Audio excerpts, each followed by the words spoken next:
All right, all the way from Pasadena, California, give it up for Mike Frankovich, everybody. All right, thank you, Don. So I'm not very religious. Last time I went to church, I got married.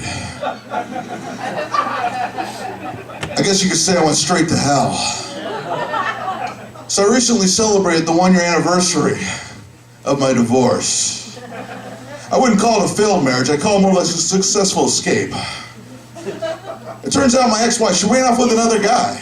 Come to think, that's the first time I'd ever seen her exercise. You know, I mean, she was lying to me, you know. She told me work's sending me out of town for CPR training. Turns out she was actually blowing some dummy. And she was always very discouraging too, you know. I got diagnosed with sleep apnea. She said, well, maybe you should just stop breathing. And she slept all the time. I mean, I'd leave for work, she was sleeping. I'd come home, she was sleeping. I mean, she slept so much she could have eaten Bill Cosby.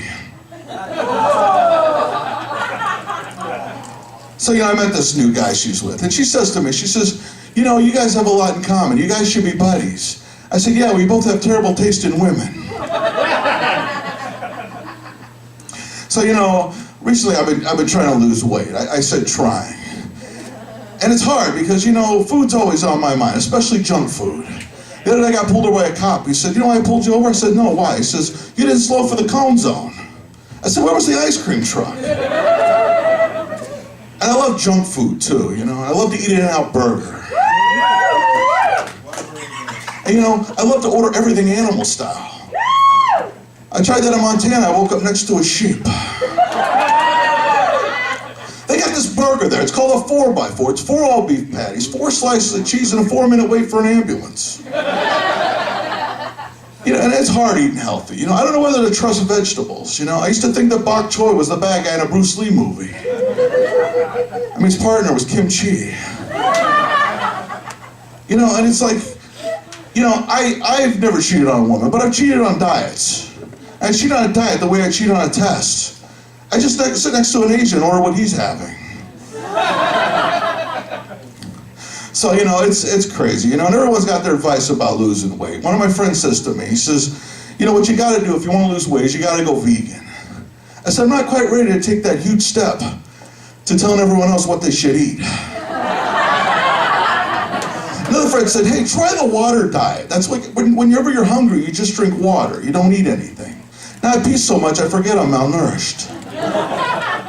Then there's my buddy from high school. I mean, this guy's huge. I mean, he bench presses like 400 pounds. He deadlifts like 500 pounds. Yet his mom says he can't pick up a phone. Poor mom.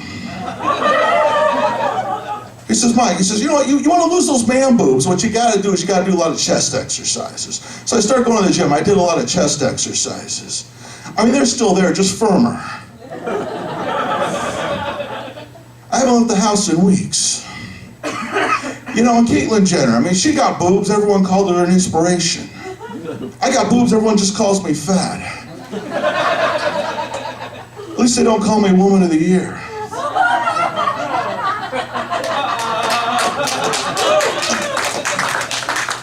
You know what the sad thing is? It's like, you know, I'm the most pathetic guy at the gym. You know, I'm a single guy doing double sets with a triple chin trying to avoid a quadruple bypass. So, you know, it's really ridiculous. You know, I chose my gym based on the fact it's next door to a really good barbecue place. I go from working on abs to working on slabs. You know, everyone tells me, they say, you know, Mike, they said, you know, working out's great because, you know, it'll get you, it's like getting high. I say, yeah, I start hallucinating that I'm actually in shape. Oh, you know, well, one thing that's great, you know, I've got a 7-year-old daughter, and she's fantastic, you know, and, you know, we have our endearing moments. You know, I was telling her about my watch. I said, this watch is very special to me, because, you know, this watch used to belong to my father. And when I died, I got this watch, so I wear it every single day to remember him. She says, well, Daddy, in that case, when you die, can I have your iPhone? I said, honey, that's terrible. It's only a 6. At least wait till I upgrade. All right, thank you very much. That's my time. I'm Mike Frankovich.